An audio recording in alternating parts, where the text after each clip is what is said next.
وفات کے بعد نبی علیہ الصلوۃ والسلام سے حاضر ناظر ہونے کی نفی ہے. وہ کہتے ہیں جی نبی علیہ الصلوۃ والسلام حاضر ناظر تھے. ٹھیک ہے, یہ اصولی اختلاف ہے بریلویوں کے ساتھ. کون کون سے؟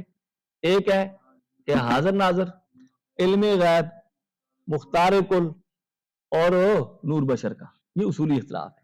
حاضر ناظر کے بارے میں ایک سوال یہ ذہن میں رکھ لو. وہ کہتے ہیں نبی علیہ السلام حاضر ناظر ہر جگہ موجود ہے. تو ہم سوال کرتے ہیں حاضر ناظر جو ہے نا آپ پیدائش سے پہلے ہیں یا آپ پیدائش کے بعد ہیں یا آپ وفات کے بعد ہیں؟ اگر آپ حاضر ناظر وفات سے پیدائش سے پہلے ہیں تو قرآن اس کی نفی کرتا ہے. وما كنت لديهم اذ يلقون اقلامهم ايهم يكفل مریم, آپ اس وقت ان کے پاس موجود نہیں تھے جب وہ قرآ ڈال رہے تھے. کس کے بارے میں؟ حضرت مریم کی کفالت کے بارے میں. یا دوسرا قرآن کریم میں آتا ہے وما كنت بجانب الغربی اذ قضینا الی موسی الامر, ٹھیک ہے, یا وما كنت بجانب الطور, ٹھیک ہے, آپ وہاں موجود نہیں تھے. صراط النفی کرتے ہیں. اور اگر آپ پیدائش کے بعد ہیں حاضر ناظر تو پھر یہ مکی اور مدنی صورتوں کی, ٹھیک ہے, اتنی بڑی جو تقسیم ہے, مکہ میں ہے ہجرت سے پہلے مکہ میں ہے, ہجرت کے بعد کیا ہے مدینہ میں ہے. تو پھر یہ ہجرت نہیں گئی. ہجرت تو یہ ہوتی ہے کہ ایک جگہ سے دوسری جگہ جانا. جب پہلے ہی ہر جگہ بندہ موجود ہو تو پھر ہجرت تو نہ ہوئی نا. تو ہجرت والا واقعی کیا ہو جائے گا, اڑ جائے گا. اسی طرح معراج جو بیان کرتے ہیں رات کو شب معراج کہہ کے, تو وہ معراج بھی کیا ہو جائے گی, چلی جائے گی. اس لیے جب وہاں پہلے سے موجود ہے تو سفر کہاں ہوا؟ ٹھیک ہے, تو سفر معراج تو یہ ہے نا کہ یہاں سے گئے اور ٹھیک ہے بیت اللہ سے بیت المقدس, بیت المقدس سے آسمانوں تک, آسمانوں سے پھر آگے سدرۃ المنتہا, پھر آگے ملا اعلیٰ تک آپ صلی اللہ علیہ وسلم پہنچے. ٹھیک ہے, ظاہر بات ہے جب پہلے سے موجود ہے تو پھر یہ سفر معراج گیا, کیونکہ ہر جگہ جب پہلے سے حاضر ناظر ہے موجود ہے تو سفر تو نہ ہوا.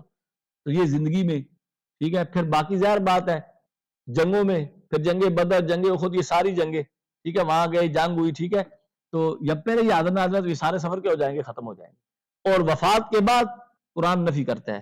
قرآن یہ کہتا ہے کہ دیکھو او نتوفینک, یا ہم آپ کو کیا دے دیں گے, وفات دے دیں گے. جو وعدے ہم نے ان سے کیا عذاب کے, تو وعدے آپ کو نہیں دکھائیں گے. یا زندگی میں ہم کیا کر دیں گے, آپ کو دکھا دیں گے زندگی میں ہی جو ان سے عذاب کے وعدے کیے. جیسے بدر میں, ٹھیک ہے, ان کو عذاب ملا, ٹھیک ہے, مسلمانوں کے ہاتھ وہ دکھا دیا.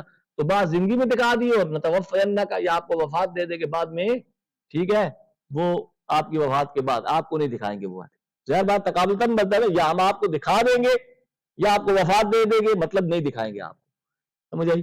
اور پھر خطبہ حج جو ہے اس میں کیا نبی علیہ السلام نے فرمایا, ٹھیک ہے, یہ سارے احکام لے لو. لعلی القاکم بعد عامی ھذا, شاید کہ میں تم سے اس سال کے بعد ملاقات نہ کر سکوں. لعلی لا اراکم بعد عامی ھذا, شاید کہ اس کے بعد میں تمہیں نہ دیکھ سکوں. ٹھیک ہے, تو یہ وفات کے بعد کی ہو گئی. پہلے ہے اس کی بھی نفی ہے, درمیان میں ہے اس کی بھی نفی ہے, بعد میں ہے اس کی بھی نفی ہوگی. اولم یروا انا ناتی الارض ننقصها, یہ آگے تخویف دنیاوی و تنبیہ مشرکین. اولم یروا, کیا انہوں نے نہیں دیکھا, انا ناتی الارض, کہ بے شک ہم چلے آتے ہیں زمین کی طرف, ننقصها, کہ ہم, یعنی مطلب کیا, اس کا مطلب یہ ہے کہ روزانہ کفر کی زمین کو ہم کیا کر رہے ہیں, تنگ کر رہے ہیں.